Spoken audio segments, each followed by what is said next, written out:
네, 사랑하는 성도 여러분, 우리는 하나님의 자녀로서 어떤 상황 속에서도 하나님을 찬양해야 합니다.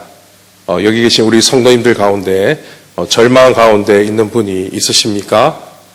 슬픔에 잠겨 있는 분이 계십니까? 어떤 문제로 마음 아파하는 분이 있으십니까? 그 어떤 상황 속에서도 우리가 해야 할 일이 있습니다.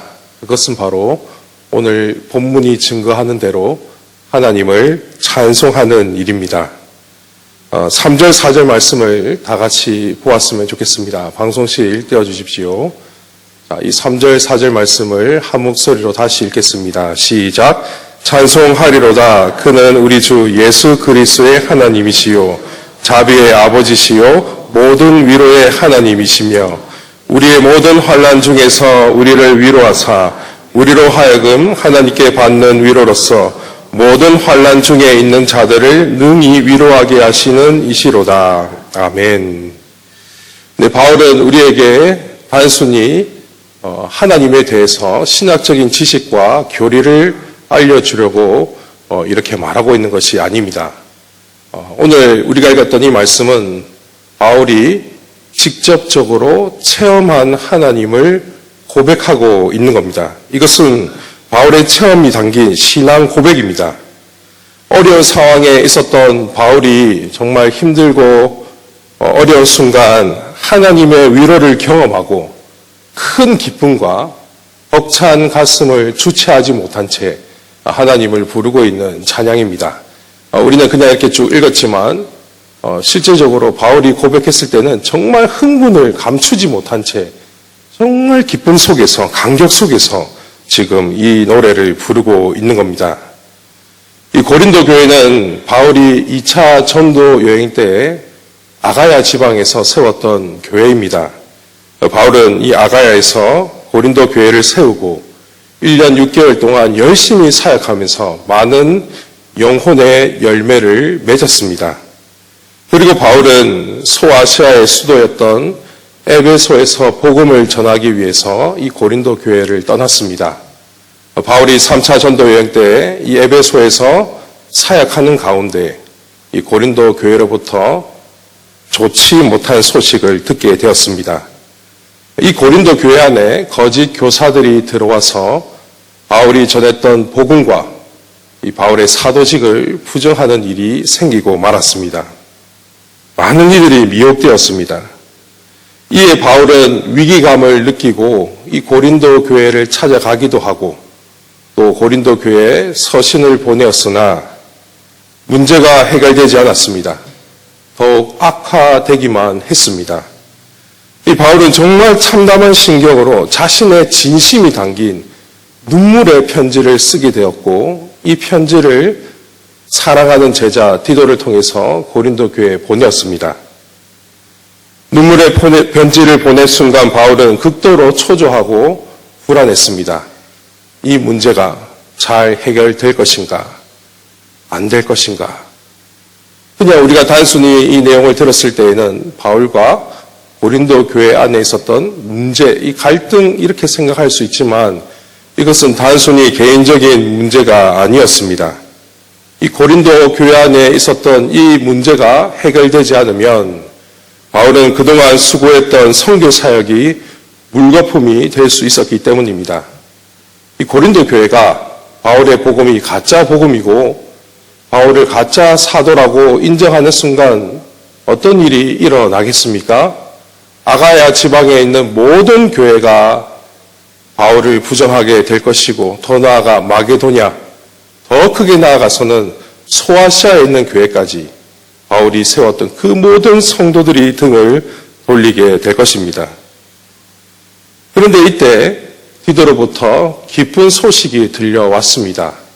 이 바울이 전했던 이 눈물의 편지를 통해서 고린도 교회 성도들이 회개했다는 사실입니다. 바울이 전한 복음과 바울의 사도직을 인정한다는 소식을 듣게 되었습니다. 이 디도가 참 중재 역할을 잘한 것 같습니다. 가서 바울의 진심을 잘 전했던 것처럼 보여집니다. 그때 바울은 이 디도를 통한 기쁜 소식을 오늘 우리가 읽었던 3절 말씀을 보면 하나님의 위로라고 표현하고 있습니다. 비록 이 일은 사람들과의 관계 속에서 일어나고 있는 일이지만 이 일의 배후에는 누가 역사하고 있는지 바울은 잘 알고 있었습니다. 이 사람과 간에 일어나는 관계적인 문제였지만 하나님께서 역사하셨다는 것입니다. 고린도 교회의 이 문제를 하나님께서 직접 개입하셔서 문제를 해결하셨다라고 보고 있는 겁니다. 하나님이 그들의 마음을 변화시켰다라고 보고 있는 것이죠. 그래서 디도의 이 기쁜 소식을 오늘 바울은 하나님의 위로라고 표현을 하고 있습니다. 다시 한 번 더 3절과 4절을 띄워주십시오. 자, 제가 한 번 더 읽겠습니다. 찬송하리로다. 그는 우리 주 예수 그리스도의 하나님이시요 자비의 아버지시요 모든 위로의 하나님이시며 우리의 모든 환난 중에서 우리를 위로하사 우리로 하여금 하나님께 받는 위로로서 모든 환난 중에 있는 자들을 능히 위로하게 하시는 이시로다. 이 바울은 자신을 위로하는 하나님을 경험했습니다. 직접 체험했습니다. 하나님은 진실로 자비와 위로의 하나님이심을 깨닫게 되었던 것입니다. 사랑하는 성도 여러분, 오늘 이 본문을 읽어보시면 계속해서 반복되는 단어가 있습니다. 그 단어가 무엇인지 아십니까? 네, 맞습니다. 위로라는 단어입니다. 그런데 이 위로라는 말이 성립되려면 함께 있어야 하는 단어가 있습니다. 그 단어는 바로 고난이라는 단어입니다. 누군가를 위로한다는 것은 고난 가운데 있는 자를 위로할 때에 함께 쓸 수 있는 말이죠. 오늘 본문 5절에도 보시면은 5절을 띄워주십시오. 고난과 위로가 같이 나오고 있는 것을 보게 되어집니다. 그리스도의 고난이 우리에게 넘친 것 같이 우리가 받는 위로도 그리스도로 말미암아 넘치는도다. 이 5절 안에 고난과 위로가 같이 등장하고 있습니다.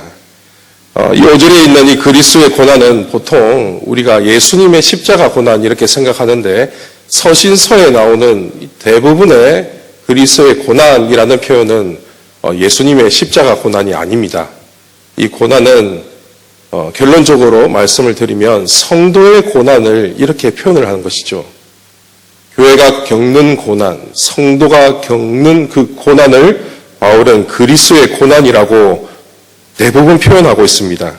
이것은 교회론적으로 우리가 살펴볼 필요가 있습니다. 왜 이 그리스도의 고난을 이렇게 표현하고 있는가? 성도의 고난인데 왜 그리스도의 고난이라고 말하고 있는가? 우리는 예수님의 몸이고 주님은 교회의 머리가 되시기 때문에 이 성도가 받는 고난은 결국 예수님께서 받는 고난이시기 때문에 이 성도의 고난을 그리스도의 고난으로 표현을 합니다. 사울이 다메섹 도상에서 우리 예수님을 만났을 때의 그때의 모습을 여러분 떠올려 보시기 바랍니다. 예수님께서는 사울에게 이렇게 말씀하셨습니다. 사울아, 사울아, 내가 어찌하여 나를 박해하느냐? 당시 사울은 예수님을 박해한 적이 없습니다. 예수님을 만난 적도 없습니다. 그런데 예수님은 사울에게 왜 네가 나를 박해하느냐라고 말씀하셨습니다. 왜 그렇게 말씀하셨을까요?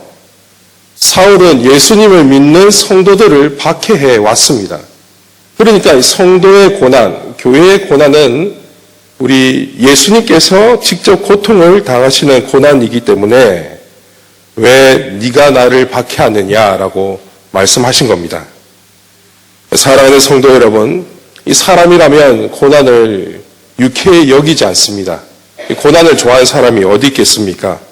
특히 생명을 위협하는 고난이라면 더더욱 피하고 싶을 겁니다. 정말 우리의 목숨을 위협하는 그런 고난이 우리 가운데 주어진다면 어떻겠습니까? 고통을 감당할 수 없기 때문에 정말 두려운 것이죠. 그런데 오늘 우리가 읽었던 이 5절 말씀은 우리의 생각을 완전히 뒤집고 있습니다. 다시 5절을 떼어주십시오. 그리스도의 고난이 우리에게 넘친 것 같이 우리가 받는 위로도 그리스도로 말미암아 넘치는도다. 고난이 넘치면 무엇이 넘친다라고 말하고 있습니까? 위로도 넘친다. 고난이 심하면 심할수록 위로도 더욱 깊이 임한다라고 말씀하고 있습니다. 참 신비하지 않습니까? 고난이 심하면 고통이 심해야 하는데 오늘 이 5절 말씀을 보면 성도의 고난이 심하면 심할수록 더 뛰어넘는 위로가 성도에게 임하게 되어진다라고 말씀하고 있습니다. 여러분 이것이 믿어지십니까? 우리가 안 믿어질지라도 이것은 우리를 향한 예수님의 약속입니다. 예수님은 고난 당하는 성도들을 가만히 쳐다보고 방관하는 분이 아니심을 말씀하고 있습니다. 우리에게 고난이 주어지면 주어질수록 예수님께서 우리에게 더 많은 위로를 해 주신다는 것이지요. 자식에 대한 어머니의 사랑이 얼마나 깊습니까? 이 자식에게 눈을 뜨지 않는 것이 어머니의 사랑입니다. 그러나 어머니의 사랑도 우리 주님의 사랑과 비교할 수가 없습니다. 우리를 향한 예수님의 사랑은 너무나도 깊습니다. 그래서 주님은 우리가 고난을 당할 때에 가만히 방종하는 분이 아니라 우리에게 더 큰 위로와 은혜를 부어주시는 분이십니다. 우리는 고난을 대하는 바울의 생각과 태도를 본받아야 합니다. 오늘 이 본문을 보시면은 바울은 현재의 이 고난을 어떻게 이겨내고 있는지를 주목할 필요가 있습니다. 바울은 과거에 겪었던 그 고난의 상황을 통해서 현재의 고난을 바라보고 있습니다. 바울의 고백에 의하면 그는 소아시아에서 얼마나 큰 고난을 겪었는지 살 소망까지 끊어지고 사형 선고를 받을 정도의 고난을 당했다는 것을 말하고 있습니다.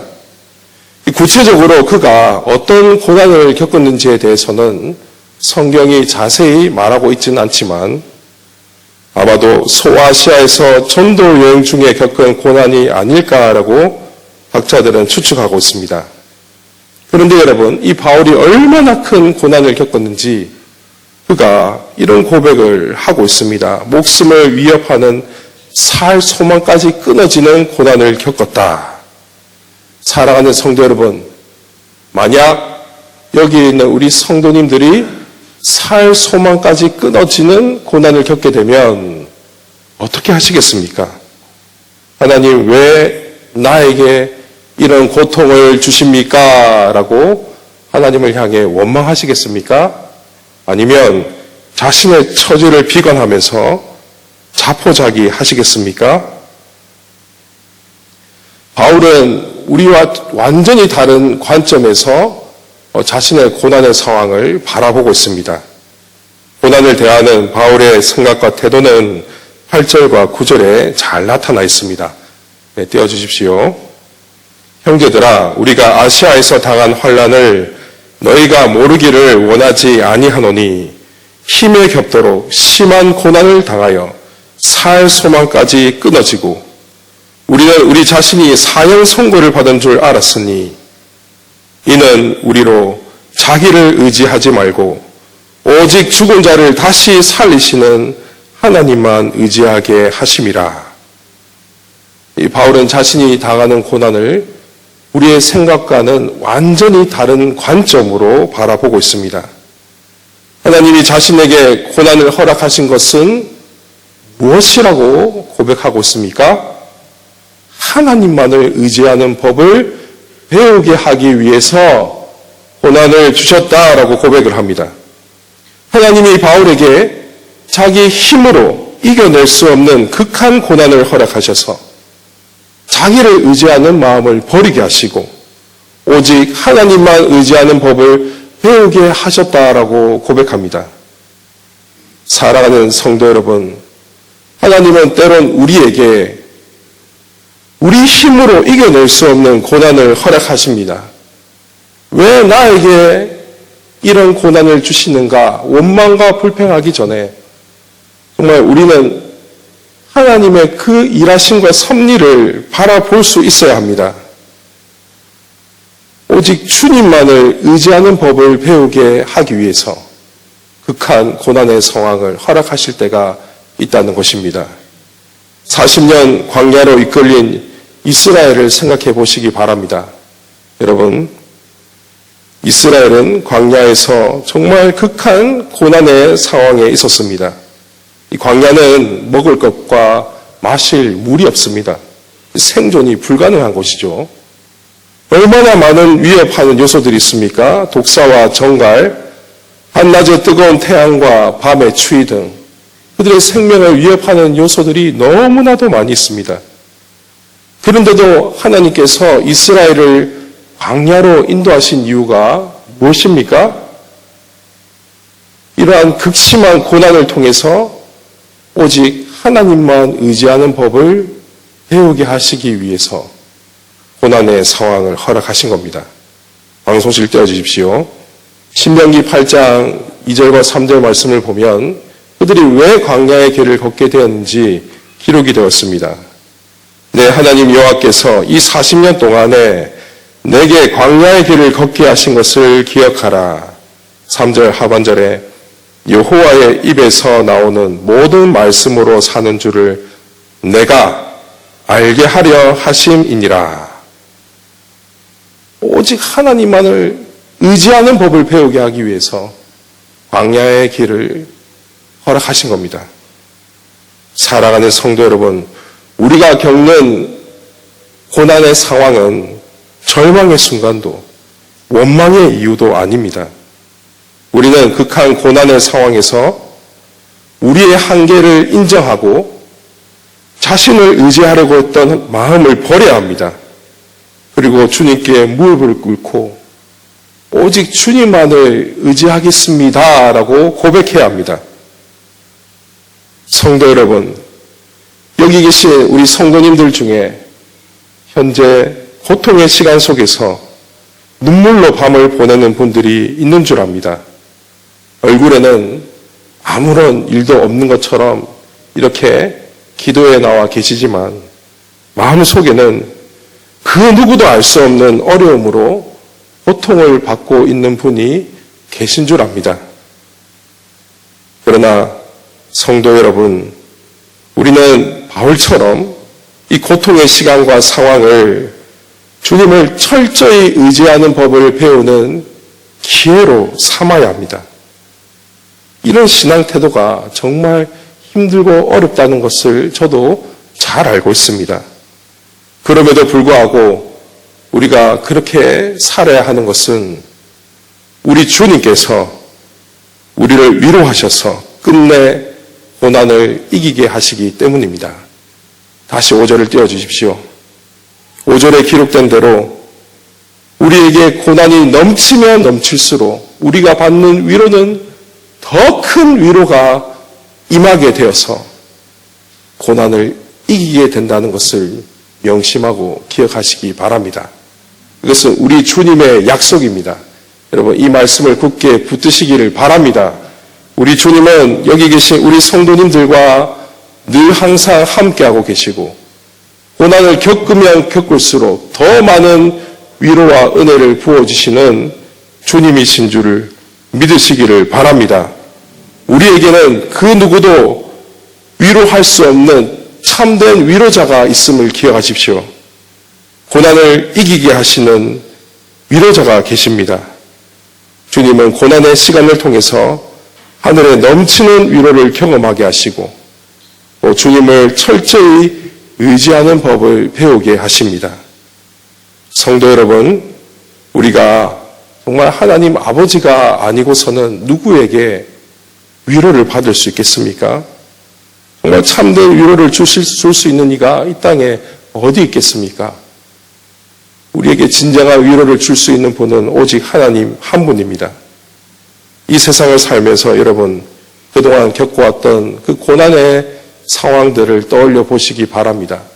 지금까지 얼마나 많은 고통을 겪으면서 살아오셨습니까? 정말 많은 일을 경험했을 겁니다. 말도 안 되는 일, 억울한 일도 당하고 정말 밤을 지새우면서 눈물을 흘렸던 그런 아픔들이 많이 있으실 겁니다. 그러나 여러분, 이러한 아픔과 고난은 앞으로도 계속해서 있게 될 것입니다. 그럴 때마다 우리 성도님들은 참된 위로를 어디에서 찾으시겠습니까? 모든 환난 중에 있는 자들을 능히 위로하시는 우리 아버지 하나님을 간절히 찾으시기를 바랍니다. 고통의 상황 속에서도 우리 주님을 철저히 의지하면서 하늘의 위로를 경험하시기를 바랍니다. 잠언 8장 16절 말씀에 이렇게 기록이 되었습니다. 나를 사랑하는 자들이 나의 사랑을 입으며 나를 간절히 찾는 자가 나를 만날 것이니라. 여러분, 정말 주님을 간절히 찾으십시오. 주님을 간절히 찾는 자만이 주님을 만나게 되어집니다. 기도에 나와 있지만 이 자리에 그냥 앉아서 말씀 듣고 그냥 단순히 기도하고 돌아가면 어떤 은혜가 임하겠습니까? 우리가 이 자리에 정말 주님 만나러 온 거 아닙니까? 주님으로부터 위로받고 은혜 받기 위해서 나온 거 아닙니까? 그렇다면 여러분, 그냥 가만히 설교 듣고 조용히 기도하고 돌아가는 것이 아니라 정말 주님을 향해서 간절히 부르짖고 기도해야 우리 주님께서 놀라운 은혜를 부어주신다는 겁니다. 사랑하는 성도 여러분, 우리 주님은 정말 고난받는 자기 백성들을 위로하시는 참된 위로자이십니다. 성도 여러분, 우리 주님이 여러분의 진정한 위로자 되심을 굳게 믿으십니까? 네, 그렇다면 우리가 해야 할 일이 있습니다. 그것은 오늘 본문이 증거하는 것처럼 주님을 간절히 찾고 우리 주님을 찬양해야 합니다. 지금 당장 나에게 위로의 말씀이 들리지 않아도, 고난의 상황이 바뀌지 않아도 우리 주님을 간절히 찾으며 찬양하시기 바랍니다. 우리 성도님의 손을 붙들고 계시는 위로의 하나님을 바라보십시오. 세상 그 어떤 위로자보다도 우리의 참된 위로자 되시는 주님께 시선을 고정하시기를 바랍니다.